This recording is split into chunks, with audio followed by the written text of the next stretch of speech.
Seyfel est un joueur qui vient de perdre son personnage de niveau maximum lors d'une grande guerre qu'il avait organisée, mais tous ses amis se sont beaucoup amusés, il n'a donc aucun regret.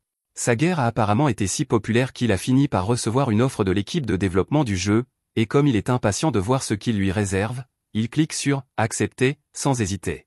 Cependant, il aurait probablement dû lire les conditions générales, car quelques instants plus tard, il se retrouve dans une pièce étrange où des dizaines de personnes le fixent du regard, et pour ne rien arranger, ses bijoux de famille ont également disparu.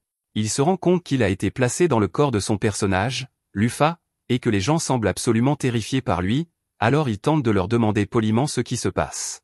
Cependant, dès que Lufa ouvre la bouche, une immense pression envahit la pièce et tout le monde est plaqué au sol, face contre terre. En apparence, Lufa demande avec condescendance au groupe s'ils ont l'habitude de goûter le sol lorsqu'ils rencontrent quelqu'un de nouveau, mais à l'intérieur, Seyfel panique car il n'a aucune idée de la raison pour laquelle tout cela se produit. C'est alors qu'il se souvient que Lufa possède une compétence d'intimidation qui est probablement à l'origine de tout cela. Il essaie donc de se calmer et de la désactiver, mais il lui faut quelques minutes pour comprendre comment faire, et les gens restent donc collés au sol pendant un certain temps. Une fois que les choses reviennent enfin à la normale, Lufa s'approche d'un des elfes dans la pièce et lui demande une explication, ce qui le fait immédiatement s'évanouir de peur, mais elle finit par obtenir la réponse qu'elle cherche.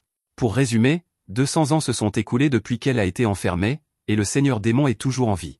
Afin de le vaincre, le royaume a tenté d'invoquer un autre héros, ce qui explique pourquoi Lufa s'est retrouvé ici. Cela signifie que Seyfel a vraiment été aspiré dans le jeu, et il en est honnêtement très excité, mais il se rend compte qu'il doit être terrifiant d'être en sa présence alors qu'il possède le corps de Lufa, et qu'il devrait probablement partir avant qu'il ne provoque une crise cardiaque à quelqu'un. À ce moment-là, Lufa prend la parole et dit à tout le monde qu'elle comprend leur inquiétude concernant sa présence, car elle a failli conquérir le monde à un moment donné, mais elle les assure que ses jours de conquête sont terminés, donc ils n'ont pas à s'inquiéter. Cependant, elle n'a aucun intérêt à devenir leur nouvelle héroïne, alors elle leur dit qu'ils peuvent simplement l'oublier et en invoquer une autre, car elle ne restera pas. Le roi lui demande où elle compte aller, et Lufa lui répond qu'elle va simplement passer un peu de temps à apprécier ce monde tel qu'il est, mais qu'elle serait prête à revenir si le besoin s'en faisait sentir. Lufa s'en va alors, et Seyfel comprend parfaitement comment fonctionnent les ailes de Lufa, ce qui lui permet de les utiliser sans trop de difficultés.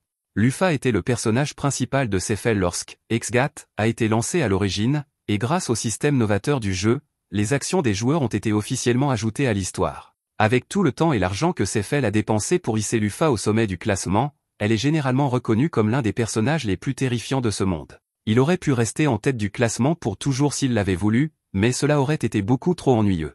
Il a donc conclu un accord avec tous les meilleurs joueurs du jeu à l'époque et a demandé à tout le monde de se diviser en deux factions, la lumière et les ténèbres, afin qu'ils puissent se livrer à une guerre totale. Cette guerre a abouti à l'emprisonnement de Lufa dans un sous-espace après sa défaite.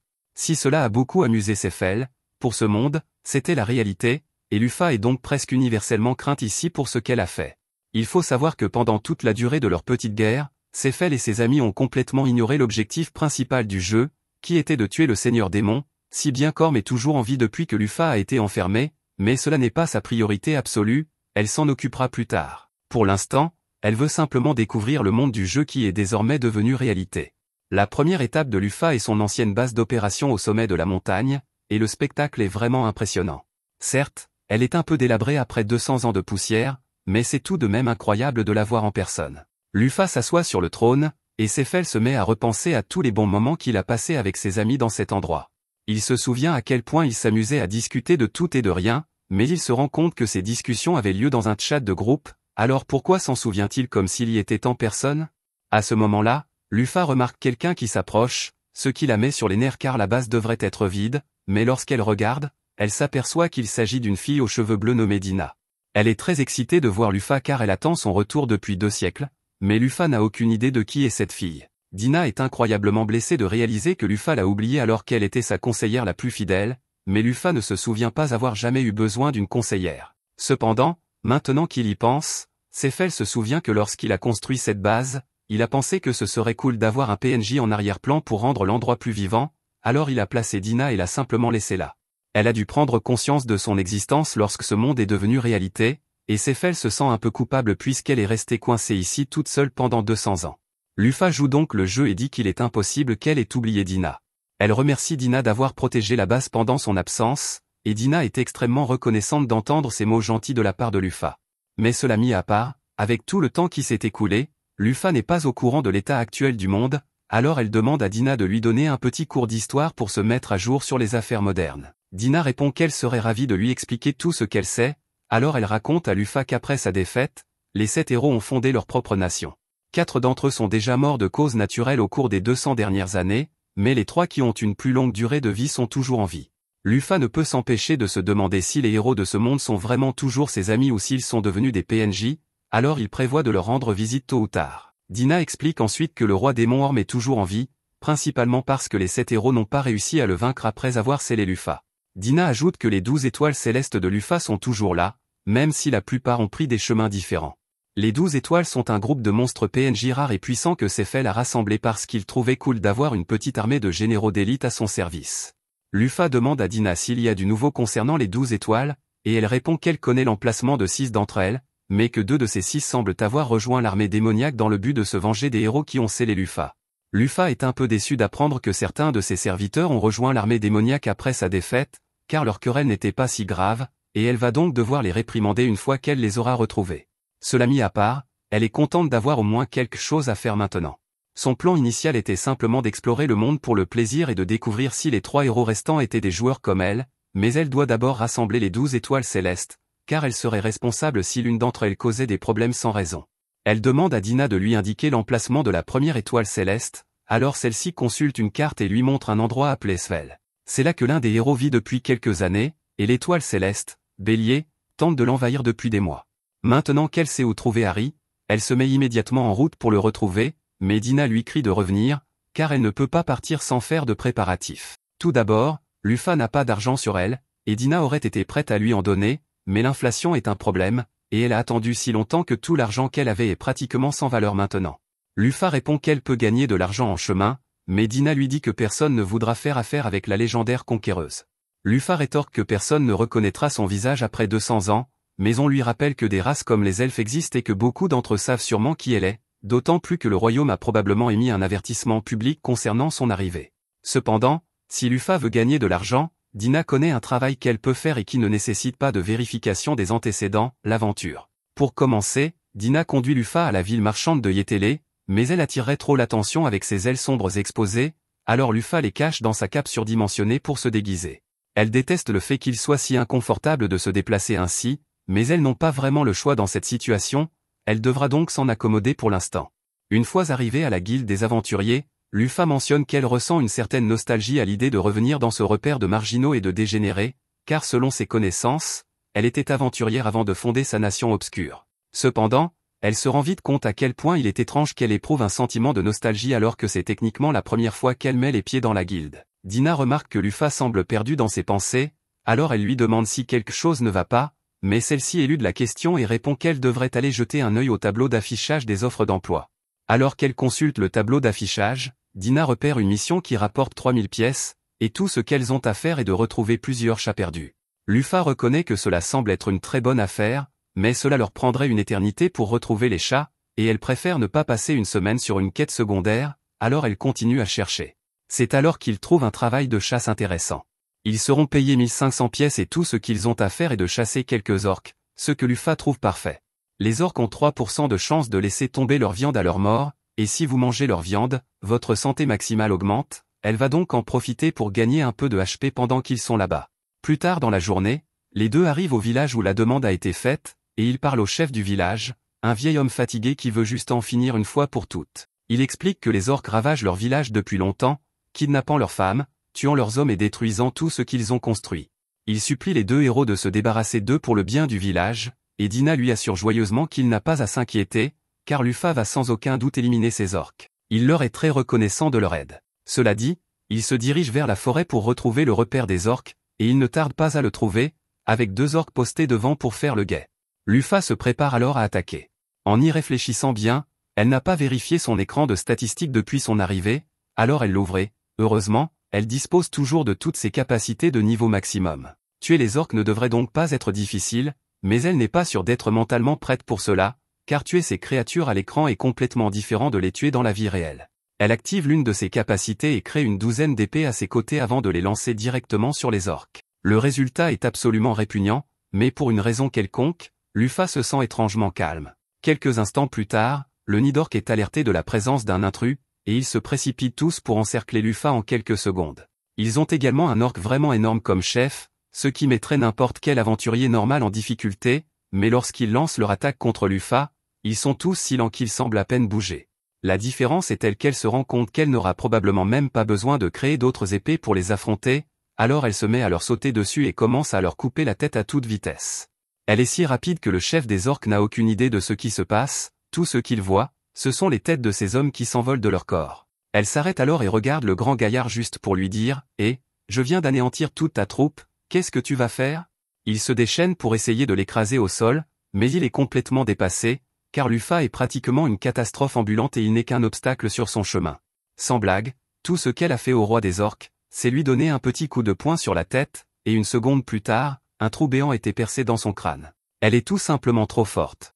Une fois que Lufa a terminé son massacre, Dina commence à récolter certains des cadavres d'orques, et elle est ravie de découvrir que celui-ci a encore son filet intact. Selon Dina, la vitalité d'un orque est stockée dans son filet, et s'il n'est pas endommagé, le manger transfère cette vitalité à celui qui le mange.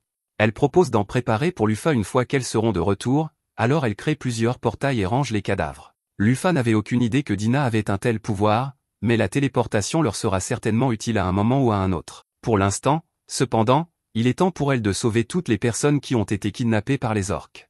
À la grande surprise de Dina, après avoir libéré toutes les femmes, elle constate qu'elles semblent toutes en parfaite santé.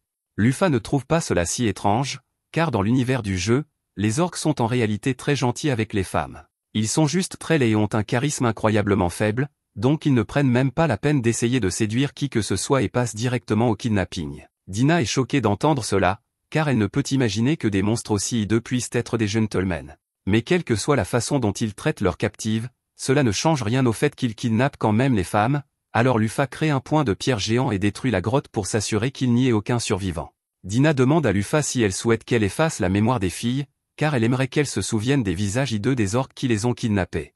Mais la réaction sincère de Lufa est « Pourquoi suggères-tu si naturellement d'effacer leur mémoire, comme si c'était quelque chose de normal ?» Elle demande à Dina s'il est vraiment possible d'effacer la mémoire de quelqu'un, et celle-ci répond « C'est très facile. En fait, si elle le voulait, elle pourrait manipuler et réécrire la personnalité d'une personne. » Mais outre le fait qu'il soit effrayant que Dina puisse faire cela sur un coup de tête, Lufa ne pense pas qu'il soit nécessaire de modifier la mémoire de qui que ce soit à propos d'un incident comme celui-ci.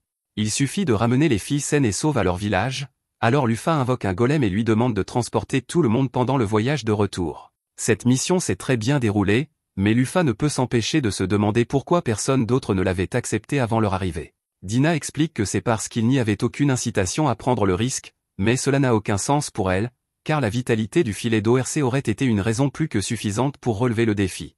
Cependant, Dina informe Lufa que la plupart des gens ne prendraient pas le risque parce que, pour faire simple, les guerriers de cette époque sont nuls. Par exemple, Dina dit que la nation qui a invoqué Lufa s'appelle le Royaume de l'Épée, et elle veut qu'elle devine quel est le niveau du plus fort épéiste du royaume. Comme il s'agit de leur plus fort combattant, Lufa suppose que ce type doit être aussi fort qu'elle, mais à sa grande surprise, on lui dit que le meilleur épéiste du royaume n'est qu'au niveau 120.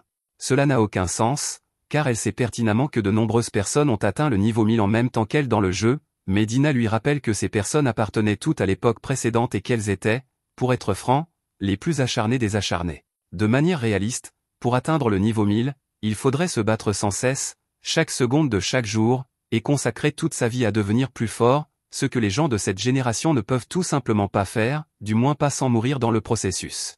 Lufa comprend maintenant pourquoi il serait difficile pour les gens de ce monde d'atteindre le niveau maximum, car pour elle, ce n'était qu'un jeu, il était donc naturel de grimper autant de niveaux que possible, mais pour les gens de ce monde, c'est leur seule et unique vie, ils ne voudraient donc pas la gaspiller. Lufa et Dina finissent par revenir au village, et les villageois sont tous très heureux de se retrouver. Les femmes sont toutes extrêmement reconnaissantes envers Lufa de les avoir ramenées chez elles, et Lufa est heureuse de les voir toutes si joyeuses, mais si elle connaissait sa véritable identité, elle ne serait peut-être pas aussi gaie à présent. Le chef du village remet à Lufa et Dina la récompense convenue, et après avoir vérifié, Dina confirme que tout y est, alors ils sont prêts à partir. Cependant, avant leur départ, le chef demande à Lufa si le village peut vraiment garder son golem. Lufa répond qu'elle ne voit pas d'inconvénient à le laisser derrière elle, et qu'il devrait simplement l'utiliser comme gardien pour protéger le village au cas où d'autres orques se présenteraient un jour. Le chef est tellement touché par la gentillesse de Lufa qu'il en conclut qu'elle doit être une messagère de Dieu, mais cela est loin d'être la vérité. Lufa décide qu'il est temps de partir, mais avant qu'elle ne le fasse, les villageois lui demandent au moins de leur dire son nom afin qu'ils sachent comment appeler leur sauveuse. Sans réfléchir, Lufa tente de révéler son identité, mais Dina intervient et donne aux villageois une fausse identité à la place.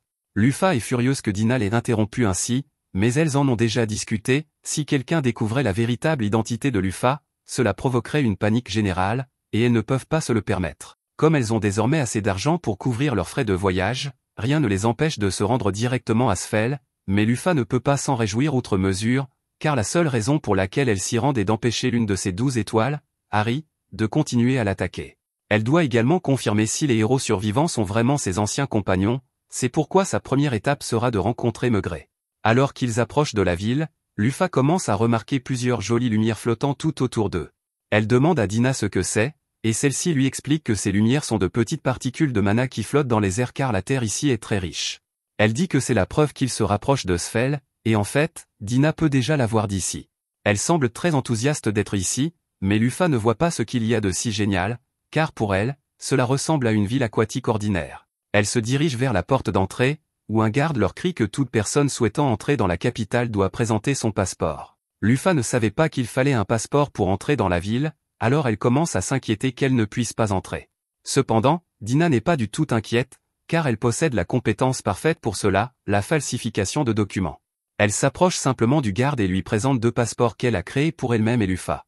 Après les avoir vérifiés, le garde est convaincu qu'ils sont authentiques et autorise les 2 femmes à entrer dans la ville. Alors qu'ils marchent dans les rues, Dina explique à Lufa que la ville de Sfel a été fondée par le sage elfe Maigret et qu'elle est réputée pour la richesse de ses connaissances magiques. Cette région est également particulièrement riche en mana ambiant, ce qui attire de nombreux mages et érudits qui viennent ici dans l'espoir d'approfondir leurs connaissances en magie. Dina demande quel est leur objectif dans la ville aujourd'hui, et Lufa lui répond qu'elle prévoit d'abord de rendre visite à Maigret, car elle a beaucoup de choses à lui dire. Dina panique en entendant cela, car elle pense que Lufa a l'intention de prendre d'assaut le château de Maigret, mais celle-ci lui assure qu'il s'agit simplement d'une visite amicale. Après tout, Harry a causé beaucoup d'ennuis injustifiés à Maigret, et elle doit encore lui présenter ses excuses pour cela.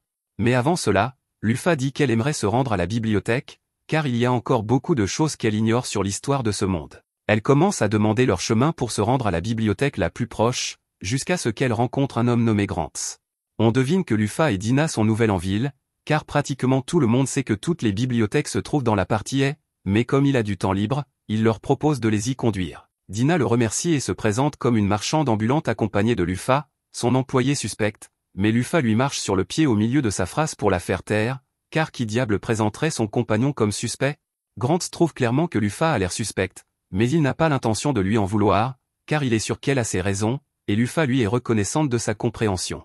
Alors que Grants les guide à travers la ville, Dina remarque à quel point tout le monde est animé ici, et Grants reconnaît que les gens sont effectivement joyeux, mais comme la ville est attaquée par Harry depuis plusieurs années, la plupart des gens ne s'installent pas ici.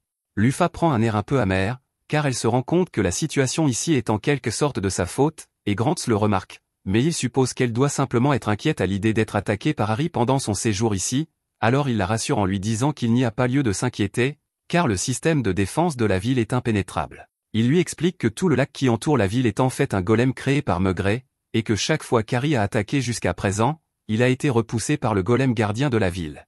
Lufa scanne le lac et découvre qu'il s'agit bien d'un golem. Même si le niveau 500 ne lui semble pas très impressionnant, le million de points de HP dont il dispose est sans aucun doute une statistique incroyable. Si Maigret a été capable de créer une telle chose, c'est qu'il doit être vraiment doué. Grants indique ensuite à Lufa et Dina où se trouve le monorail de la ville et leur explique qu'il leur permettra de rejoindre la partie étant un rien de temps. Dina et Lufa devront continuer seuls à partir de là, il le remercie donc pour son aide et il leur souhaite bonne chance pour leur visite à la bibliothèque. Alors que Grants s'éloigne, Lufa jette un coup d'œil rapide à sa fiche de statistiques et constate qu'il est au niveau 82. C'est techniquement très bas, mais selon les normes des combattants de cette époque, Grants est l'un des plus forts. Dina demande à Lufa de l'accompagner pour prendre le monorail, et maintenant qu'elle y pense, elle ne se souvient pas avoir vu de monorail dans le jeu original. Une fois arrivée à la bibliothèque, Lufa se dirige directement vers la section histoire afin de découvrir ce qui s'est passé pendant les 200 années où elle a été enfermée, mais en fouillant dans les rayons, elle trouve quelques livres qui semblent assez inhabituels. Par exemple, ces 3-là expliquent que les 7 héros ont été idiots d'emprisonner Lufa, et elle trouve étrange que la bibliothèque soit autorisée à posséder des livres de ce genre alors que la ville est dirigée par Maigret, l'un des 7 héros. Dina rappelle à Lufa que Maigret n'a pas instauré de dictature ou quoi que ce soit d'autre, donc les gens sont libres de dire ce qu'ils veulent à son sujet, et ce n'est pas tant qu'ils n'aiment pas les 7 héros, mais plutôt qu'ils ne pensent pas que Lufa était mauvaise au départ. Si les gens la craignaient certainement à l'époque, au cours des 200 dernières années, cette peur s'est estompée et certains ont commencé à réaliser que le règne de Lufa n'était pas si mauvais. Selon l'un des livres d'histoire, Lufa était un être mystérieux aux ailes noires qui est apparu de nulle part et a unifié le monde sous son règne en un clin d'œil il y a 200 ans. Bien qu'elle fût stricte, elle n'était pas une tyran, et beaucoup vivaient mieux sous son règne, mais l'humanité finit par rejeter son autorité et l'emprisonna afin de retrouver son autonomie. Cela n'aurait pas posé de problème en soi, mais la seule chose qui tenait les démons à distance pendant tout ce temps était la menace que représentaient Lufa et ses 12 étoiles. Une fois qu'elle fut emprisonnée, l'armée des démons profita de la situation et se souleva pour détruire l'humanité. Naturellement, les héros ont tenté de les arrêter, mais leurs pouvoirs ont été insuffisants et ils ont fini par être vaincus. Depuis lors, une grande partie des terres appartenant à l'humanité a été lentement conquise par les démons, et aujourd'hui, l'humanité est sur le point d'être complètement anéantie. Lufa commence à paniquer intérieurement après avoir entendu cela, car elle n'avait aucune idée que le monde était au bord de la destruction. La guerre qu'elle a déclenchée n'était censée être qu'un événement amusant entre joueurs, mais personne ne l'avait prévenu que sa décision plongerait le monde dans une situation aussi désastreuse. La visite à la bibliothèque a aidé Lufa à comprendre ce qu'elle devait faire, et elle dit à Dina qu'elles doivent partir immédiatement à la recherche d'Harry. Cependant, quelques instants plus tard, la ville entière se met à trembler lorsqu'un violent séisme secoue ses fondations. L'alerte est immédiatement donnée et tous les mercenaires disponibles sont appelés aux frontières pour se préparer à une attaque imminente. Lufa examine les dégâts causés et demande à Dina s'il est normal qu'une ville comme celle-ci subisse des tremblements de terre de cette magnitude. D'après ce que sait Dina, cela n'arrive presque jamais, alors Lufa en conclut que cela doit être le résultat d'une des compétences d'Harry et qu'il doit être en route pour lancer une attaque à grande échelle. Il n'y a pas de temps à perdre, alors Lufa crée un planeur et dit à Dina de monter immédiatement. Alors qu'il vole vers le chaos, Lufa réfléchit à la situation et rien de tout cela n'a de sens pour elle. Elle sait qu'Harry a toujours été un monstre mouton inoffensif et qu'il n'est pas dans son caractère d'envahir une nation comme celle-ci à plusieurs reprises, alors elle se demande si c'est vraiment parce qu'elle a été enfermée. D'autre part, elle se demande pourquoi elle a des souvenirs d'Harry, puisqu'elle n'a jamais interagi avec lui dans le jeu. Mais sa principale préoccupation pour l'instant est de l'arrêter, elle pourra s'inquiéter de ses souvenirs plus tard. Quand Harry était un petit agneau, il errait seul dans la forêt et tomba par hasard sur Lufa. Elle fut surprise de voir un mouton arc-en-ciel ici, car c'est un monstre légendaire qui ne naîtrait qu'une fois tous les 500 ans, mais lorsqu'elle s'approcha, il recula de peur et se mit à pleurer. Lufa remarqua ses larmées, à son avis, le mouton était probablement en fuite depuis sa naissance, se cachant à la fois des monstres et des humains, car un seul fil de sa laine avait plus de valeur que l'or. Elle ne niait pas qu'il avait une bonne raison de pleurer, mais elle lui demanda à quoi bon verser toutes ses larmes. Elle lui dit que s'il est bouleversé par sa situation, il ferait mieux d'être prêt à riposter contre ceux qui le poursuivraient. Sinon, il ferait mieux de se préparer à vivre le reste de sa vie noyé dans le chagrin. Le mouton prit ses paroles à cœur et attaqua Lufa pour montrer sa détermination à devenir plus fort. Elle aimait son esprit combatif, alors elle le calma et lui demanda de la suivre. Elle lui dit qu'elle n'était pas encore au sommet de sa puissance, mais qu'un jour, elle conquérait le monde entier, et qu'elle voulait qu'il devienne son premier compagnon. Elle lui demanda s'il avait déjà un nom, et le mouton secoua la tête pour lui dire que non. Lufa leva alors les yeux vers les étoiles avant de trouver le nom d'Harry. Du moins, c'est ainsi que l'histoire se déroula. À présent, Gantz et ses hommes se précipitent tous pour intercepter les forces d'Harry, car il s'agit clairement du début d'un assaut total. Une fois arrivé sur le front, il aperçoit une immense armée de monstres marchant lentement vers les portes de la ville, et il commence à s'inquiéter, car il n'y a aucun moyen de les retenir tous jusqu'à ce que l'armée principale soit prête à combattre. Le tremblement de terre qui s'est produit plus tôt devait être la déclaration de guerre d'Harry, car malgré sa haine à leur égard, Lufa avait établi une règle selon laquelle il n'était pas autorisé à attaquer sans avoir d'abord déclaré la guerre, et depuis, il avait suivi cette règle à la lettre. Peu de temps après, les forces avancées de la ville arrivent, et l'ordre est donné à tous les mages et archers de tirer avant que les monstres ne se rapprochent trop. Après avoir décimé les monstres, les soldats lancent leurs charges, car ils doivent les tenir à distance jusqu'à l'arrivée des renforts. Gantz est en tête et commence à abattre les monstres à gauche et à droite, mais même s'il s'en sort plutôt bien, ses subordonnés ne sont pas aussi forts que lui, et beaucoup d'entre eux sont massacrés. À ce rythme, Gantz pense qu'ils ne tiendront pas longtemps. Cependant, alors que les troupes sont sur le point d'être submergées, d'innombrables pics de glace tombent du ciel, et lorsque les soldats se retournent vers la ville, ils aperçoivent Maugret et Levia, le golem d'eau. Ils sont tous soulagés que leur divinité protectrice soit arrivée, et Maugret leur dit qu'ils peuvent tous se retirer maintenant, car Levia s'occupera du reste. Il donne alors l'ordre à Levia d'attaquer, et en quelques instants, des dizaines de monstres sont anéantis d'un seul coup. Pendant ce temps, Lufa observe le combat à distance, et elle avait prévu d'intervenir si la situation devenait critique, mais avec Levia et Maigret sur place, il semble que son aide ne sera finalement pas nécessaire. En parlant de Maigret, Lufa décide de vérifier ses statistiques pour voir si elles sont toujours aussi bonnes que lorsqu'elle jouait avec lui, mais à sa grande surprise, il n'est plus qu'au niveau 500 et souffre d'un malus appelé « malédiction des vaincus ».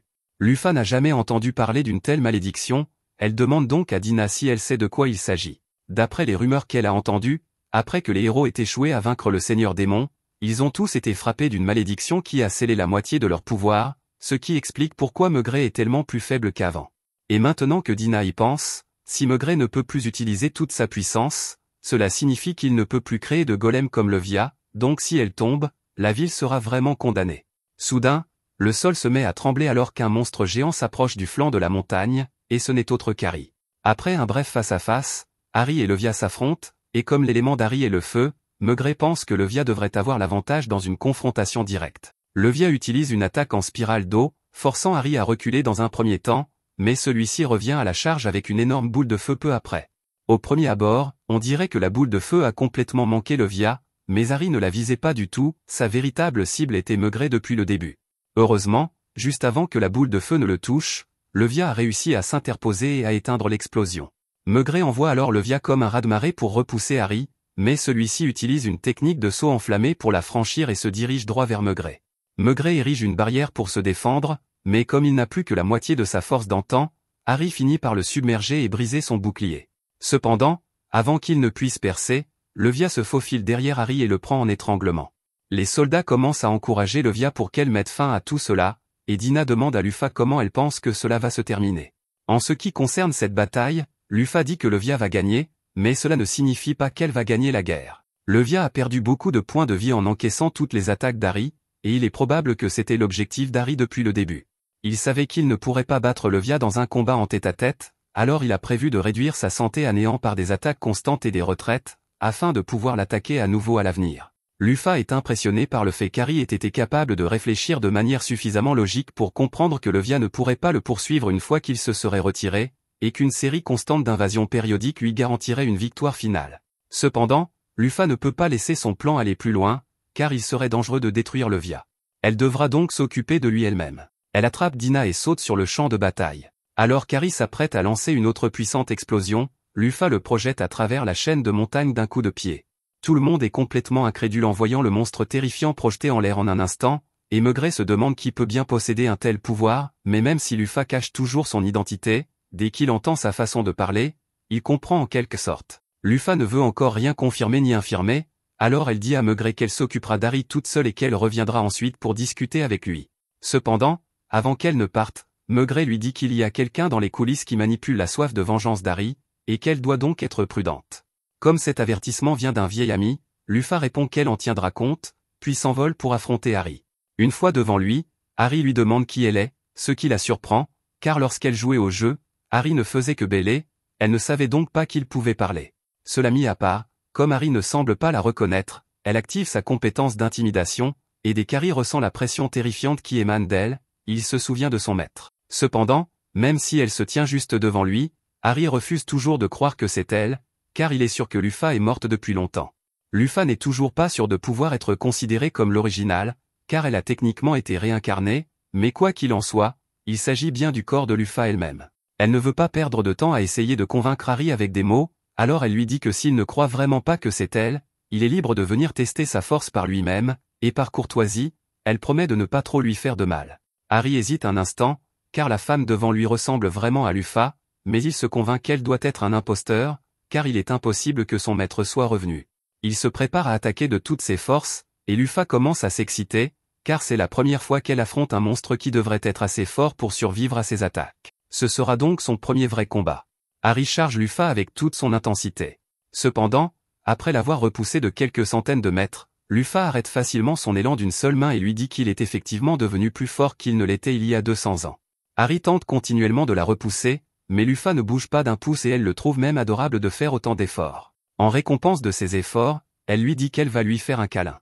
L'instant d'après, Harry est soulevé du sol par la tête. Lufa le projette alors directement en l'air, mais elle est loin d'en avoir fini, alors elle s'envole à sa poursuite, et une fois arrivée au-dessus du corps d'Harry, elle dit qu'elle va le caresser doucement. Lufa frappe alors Harry avec la force d'un camion de 10 tonnes, le projetant au sol, mais avant qu'il ne touche terre, elle vole sous lui et décide de lui caresser également le menton, renvoyant Harry dans les airs. Les spectateurs assistent au spectacle dans un silence stupéfait, car ils n'ont jamais vu une telle démonstration de puissance auparavant. Lufa finit par écraser Harry au sol, le laissant à l'état de crêpe, mais elle n'en a pas encore fini. Harry commence à brûler d'un feu bleu brillant, et Lufa suppose que c'est son attaque la plus puissante, alors elle lui dit de lui donner tout ce qu'il a. Il charge à une vitesse incroyable, et avec un grand sourire sur le visage, Lufa s'avance pour l'intercepter, provoquant une explosion massive visible à des kilomètres à la ronde. Une fois la poussière retombée, nous voyons que Lufa a une fois de plus arrêté Harry avec la paume de sa main, puis elle le projette dans les rochers d'un simple mouvement du doigt. Elle demande à Harry s'il doute encore qu'elle soit la vraie Lufa, mais tout à coup, il saute hors des décombres et reprend sa forme humaine pour s'excuser auprès de Lufa de son comportement stupide. Lufa est d'abord choquée, car elle savait qu'Harry avait une forme humaine, mais elle ne se souvient pas l'avoir conçu comme un fanbois, mais maintenant qu'elle y pense, elle se souvient d'une discussion de groupe où elle et ses amis avaient décidé de donner à Harry un design fanbois pour plaisanter, et elle avait choisi de suivre le mouvement. 20 minutes plus tard, Harry cesse enfin de pleurer et de s'excuser, alors Lufa jette un œil à son écran de statistiques. Son niveau est toujours le même que lorsque Lufa jouait au jeu, mais ses capacités se sont considérablement améliorées, ce qui doit être le résultat de tout le travail acharné d'Harry au cours des 200 dernières années. Elle dit à Harry qu'elle est en mission pour récupérer ses 12 étoiles célestes, et qu'il est sa première étape, donc elle n'acceptera pas de refus. Harry est heureux que Lufa soit venu le chercher en premier, et il accepte de se joindre à elle pour sa mission une fois de plus, mais il a d'abord quelques questions à poser, comme qui est cette femme aux cheveux bleus là-bas? Dina n'arrive pas à croire qu'Harry ne se souvienne vraiment pas d'elle, alors elle court vers lui, le regarde dans les yeux et lui rappelle qu'elle a toujours été aux côtés de Lufa. Tout à coup, Harry se souvient vaguement de Dina debout à côté du trône de Lufa, mais étant donné qu'elle a le pouvoir de modifier les souvenirs, je commence à avoir quelques soupçons. D'après ce dont Harry se souvient, Dina n'a littéralement jamais bougé de cet endroit, il a donc supposé qu'elle était un meuble, mais il est surpris de découvrir qu'elle peut parler. Entendre Harry la traiter de meuble contrarie beaucoup Dina, qui s'éloigne et boude. Lufa rit doucement, car elle non plus ne savait pas qui était Dina au début, mais celle-ci lui a été d'une grande aide depuis son arrivée, et elle demande donc à Harry de ne pas trop se moquer d'elle.